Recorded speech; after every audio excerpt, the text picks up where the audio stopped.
Welcome dear students. तो lockdown वापस हो गया, क्लास आ नहीं रहे हैं आप लोग। तो इम्पॉर्टेंट बात यह है कि हमारी पढ़ाई नहीं रुकनी चाहिए और एग्ज़ाम तो होगा जैसा कि आप सभी को पता है। तो एग्ज़ाम के लिए हम लोग को प्रिपेयर उसी हिसाब से होना है जिस हिसाब से हम लोग पहले प्रिपरेशन कर रहे थे, चाहे हम लोग क्लास आ रहे थे जब, या फिर उसके पहले भी जो लॉकडाउन था उसमें भी क्लास नहीं आ रहे तब भी प्रिपरेशन कर रहे थे एग्ज़ाम की। तो एग्ज़ाम की प्रिपरेशन तो होती रहेगी, तो उसी स्पीड से हम लोग को एग्ज़ाम की प्रिपरेशन करना है। कुछ सिलेबस जो है वो सीबीएसई ने रिड्यूस कर दिया है। हम लोग अभी यहाँ पर फिजिक्स स्टार्ट कर रहे हैं, तो मैं क्या करूँगा, आप लोगों को जो फर्स्ट चैप्टर से इंपॉर्टेंट डेरिवेशंस है वो आप लोगों को बताते जाऊँगा। पहले डेरिवेशंस, फिर उसके बाद जैसे डेरिवेशंस खत्म हो जाएंगे उनके न्यूमेरिकल्स बता दूँगा। ठीक, तो इस हिसाब से आप लोगों की तैयारी चलती रहेगी, क्योंकि जो हमारे डेरिवेशंस हैं वो हमारे क्वेश्चन पेपर में कम से कम नहीं तो 40 नंबर के आएंगे, या फिर 30 नंबर तो मान ही लीजिए। ठीक, जो न्यूमेरिकल होते हैं वो 15 से 20 नंबर के आते हैं। तो इम्पॉर्टेंट बात यह है कि हम लोगों को इन सभी को, चाहे न्यूमेरिकल हो या डेरिवेशन हो या थ्योरी पोर्शन हो, थ्योरी पोर्शन को हम लोग एक बार अगर यहाँ पर इग्नोर करें तो डेरिवेशन और न्यूमेरिकल को हम लोग बिल्कुल इग्नोर नहीं कर सकते, क्योंकि फिजिक्स में डेरिवेशन और न्यूमेरिकल ये फिजिक्स की सोल है, यही फिजिक्स की आत्मा है। अगर हम लोग इसको, न्यूमेरिकल को हम लोग इग्नोर कर देंगे तो बहुत प्रॉब्लम हो जाएगी, और हम लोग डेरिवेशन को इग्नोर कर देंगे तो भी प्रॉब्लम हो जाएगी। तो हम लोग क्या करते हैं, एक सीरीज स्टार्ट करते हैं जिसमें फर्स्ट चैप्टर से हम लोग क्या करते हैं, जितने भी डेरिवेशंस, इंपॉर्टेंट डेरिवेशंस हैं वो सभी को पढ़ते जाएंगे। जो थ्योरी पोर्शन है वो आप लोग पढ़िए, अगर उसमें कुछ दिक्कत आ रही हो तो वो आप लोग मेरे को कमेंट कीजिए या फिर मेल कीजिए या फिर व्हाट्सएप में पूछिए। अगर जो मैं डेरिवेशन पढ़ा रहा हूँ उसमें कोई दिक्कत आ रही हो वो भी आप लोग मेरे को मेल कर सकते हैं, व्हाट्सएप कर सकते हैं या फिर कमेंट में पूछ सकते हैं। ठीक, तो हम लोग पहला चैप्टर फिजिक्स का शुरू कर रहे हैं, जिसमें जो सबसे पहला हम लोगों को डेरिवेशन देखना है वो electric field at N axial position of dipole. ठीक, डाइपोल क्या होता है हम सबको पता है। डाइपोल अगर मैं बनाऊं, एक तरफ मैं माइनस क्यू लूंगा, एक तरफ प्लस क्यू लूंगा। डाई मतलब two, something that is consist of two. तो यहाँ पर दो पोल्स हैं, एक नेगेटिव पोल है और एक पॉजिटिव पोल है। सिंपल, जिसके बीच की जो दूरी है वो कितनी है, जिसके बीच का distance will be 2l। Clear, 2l। अब इनके बीच का जो एक सेंटर पॉइंट होगा उसको मैं ओ से डिनोट कर देता हूँ। क्लियर, डाइपोल मतलब something which is consisting of two poles. दो पोल्स कंसिस्टेड है, जिसमें पहला पोल है माइनस और दूसरा पोल है प्लस। ठीक, जिसके बीच का डिस्टेंस कितना है 2l। Y 2l? बिकॉज यहाँ से यहाँ तक का डिस्टेंस l है, यहाँ से यहाँ तक का डिस्टेंस l है, तो ये कितना हो गया 2l। सिंपल। अब मेरे को क्या करना है, क्या बोला उसको, इलेक्ट्रिक फील्ड मुझे पता लगाना है एक्सियल पोजीशन, एक एक्सियल पोजीशन पे, जो कि डाइपोल के एक्सियल पोजीशन पे है। तो मतलब क्या है उसका, यहाँ से यहाँ पर कोई एक पॉइंट है, लेट अस अज्यूम पॉइंट को मैं P नाम दे देता हूँ।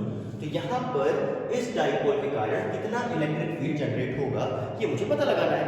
ठीक, तो अब मैं क्या करूँगा, सबसे पहले तो मैं क्या करता हूँ, यहाँ से यहाँ तक के मेरे को कुछ डिस्टेंस मानना पड़ेगा। यहाँ से यहाँ तक का डिस्टेंस मैं मान लेता हूँ कितना है r।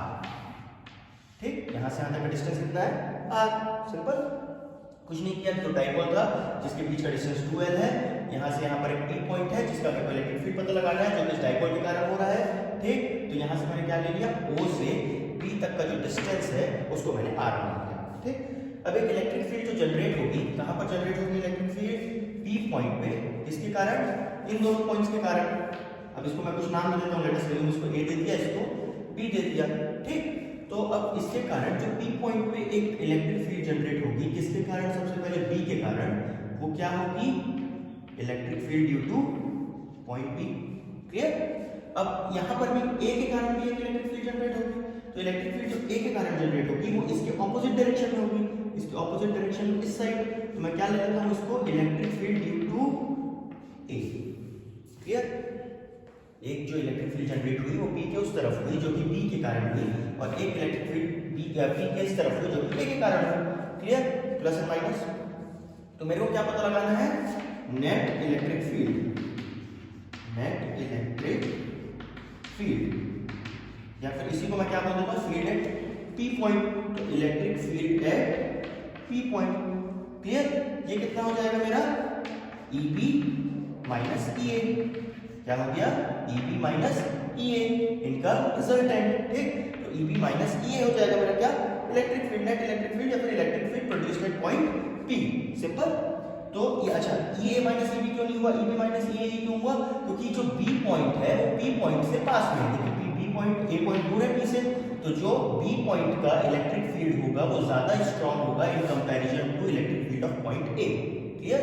जो बी पॉइंट का इलेक्ट्रिक फील्ड है वो ज्यादा स्ट्रांग है electric field of point A से, इसलिए बी बड़ा होगा तो हम लोग बड़े में से छोटे को माइनस कर देंगे। ठीक, अब हम लोगों को पता है क्या इलेक्ट्रिक फील्ड की वैल्यू कितनी होती है, 1/4 पाई epsilon not into q upon r square. r square is what, nothing but distance. तो यहाँ पर हम लोगों को डिस्टेंस चाहिए, तो देखिए डिस्टेंस कितना है यहाँ पर।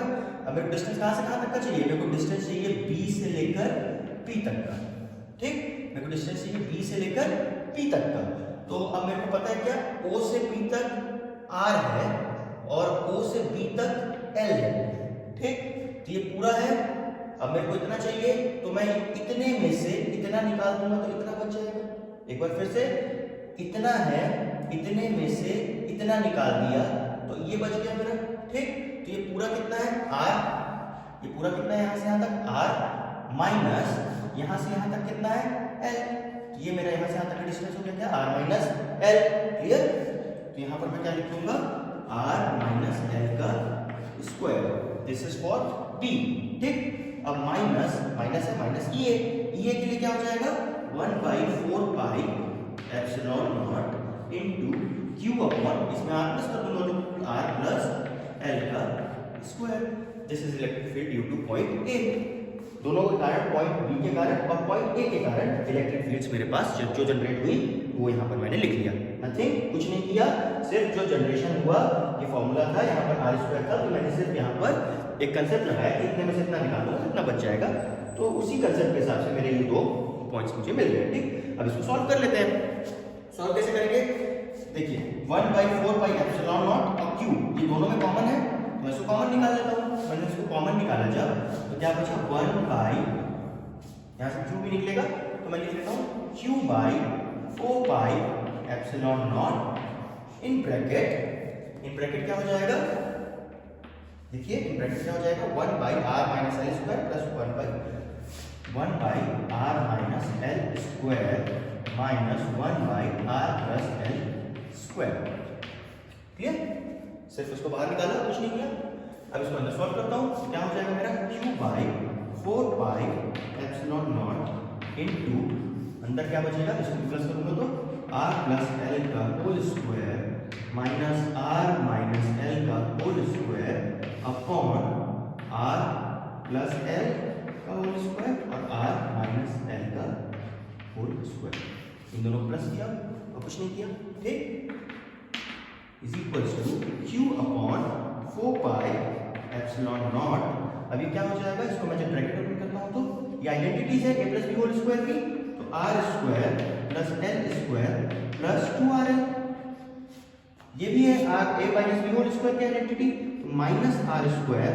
अच्छा, माइनस क्यों हो गया, क्योंकि यहाँ पर माइनस साइन लगा हुआ है।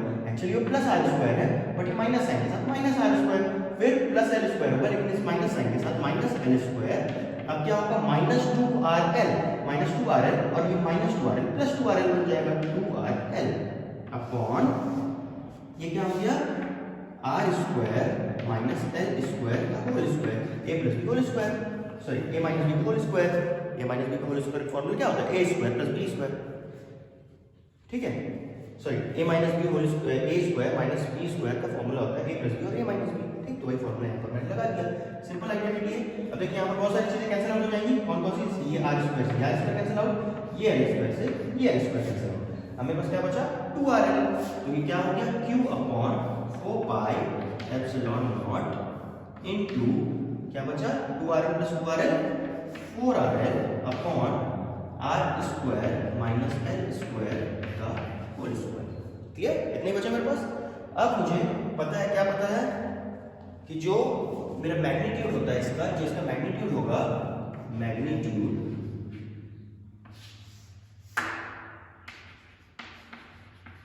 जिसको हम p से डिनोट करते हैं, उसकी वैल्यू क्या होती है, 2q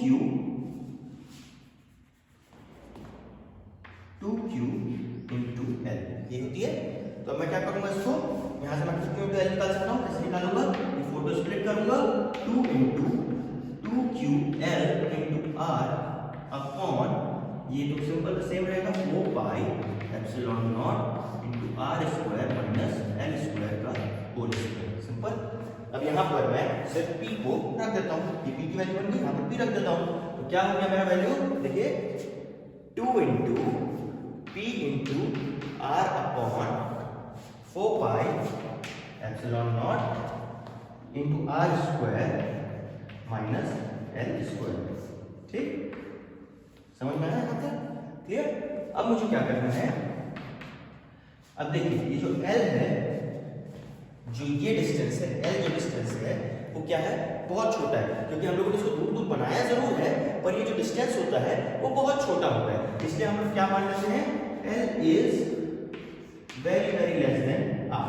तो अगर ये very very less than R है तो हम लोग इसको नेग्लेक्ट कर सकते हैं अभी। ठीक, इनकेस हमारे न्यूमेरिकल में अगर हम लोग को कोई वैल्यू दी होगी तो वहां पर हम लोग कंसीडर करेंगे, नहीं तो वहां पर भी हम लोग इसको नेग्लेक्ट करेंगे। ठीक है, तो क्या हो गया 2pr upon 4 pi epsilon not. अब इसको जब मैं इग्नोर कर दिया स्क्वायर का मतलब, अब जब मैं इसको इग्नोर कर दिया तो बस क्या बचा, r square to the power 2। ठीक, तो ये कितना हो जाएगा 2pr upon 2pr upon 4 pi epsilon naught r to the power 4। अब ऊपर ये r है, ये r टू द पावर 4 है, ये से कैंसिल होगा तो यहाँ पर क्या बचेगा r टू द पावर 3। तो मेरा क्या आ गया 2pr upon 4 pi epsilon not into r का क्यूब। ये मेरी किसकी वैल्यू है, नेट रिजल्टेंट इलेक्ट्रिक फील्ड की या फिर electric field generated at point P। Clear. अब ये एक वेक्टर क्वांटिटी है, इंपॉर्टेंट बात क्या है, ये वेक्टर क्वांटिटी है। तो हम लोगों को क्या करना है, इसको एक डायरेक्शन देना है। अब हम लोगों को पता है कि जो डायरेक्शन होता है इसका इस तरफ होता है, कहां से, नेगेटिव से पॉजिटिव की तरफ। ठीक, तो सेम चीज होगी यहाँ पर, उसी चीज से फॉलो करेगा तो EP का भी डायरेक्शन किस तरफ होगा, इस तरफ, नेगेटिव पॉजिटिव। ठीक, तो यहाँ पर मैं क्या कर देता हूँ, कुछ नहीं करूंगा, जो इसका फॉर्मुलेशन फॉर्म है 1/4 पाई epsilon not into 2p upon r cube. ठीक, EP is equals to this into P direction vector. ठीक है, ये हो गया इसका प्रूफ कंप्लीट। अब इन केस मुझे क्या लिखना है, यहाँ पर इसका डायरेक्शन लिखना है, तो क्या लिखूंगा, डायरेक्शन विल बी इन जो इसका डायरेक्शन होगा इलेक्ट्रिक फील्ड का direction E vector E। Clear. ये हो गया हमारा किसका, electric field at axial position of a dipole. हम लोग अगले वीडियो में क्या देखेंगे, तो इक्विलैटरल पोजीशन। ठीक है, तो उससे क्या होता है, हम लोगों को दोनों कंसेप्ट एक साथ क्लियर हो जाएंगे, फिर हम लोग इसका न्यूमेरिकल बना के देखेंगे, तो हम लोगों को ये पूरा डेरिवेशन क्लियर हो जाएगा। ठीक, तो ऐसे छोटे छोटे जो डेरिवेशंस हैं उसी के फॉर्म में हम लोग पढ़ाई करते हैं। फिजिक्स का मैं आपको हर चैप्टर का डेरिवेशन, जितना भी इंपॉर्टेंट डेरिवेशंस है वो बना के आप लोगों को मैं दे देता हूँ। आप लोग बाकी अगर आपको कोई भी डाउट आ रहा है तो आप लोग मेरे को व्हाट्सएप कर सकते हैं, मेल कर सकते हैं, या फिर कमेंट में अपना डाउट क्लियर कर सकते हैं। Okay, thank you.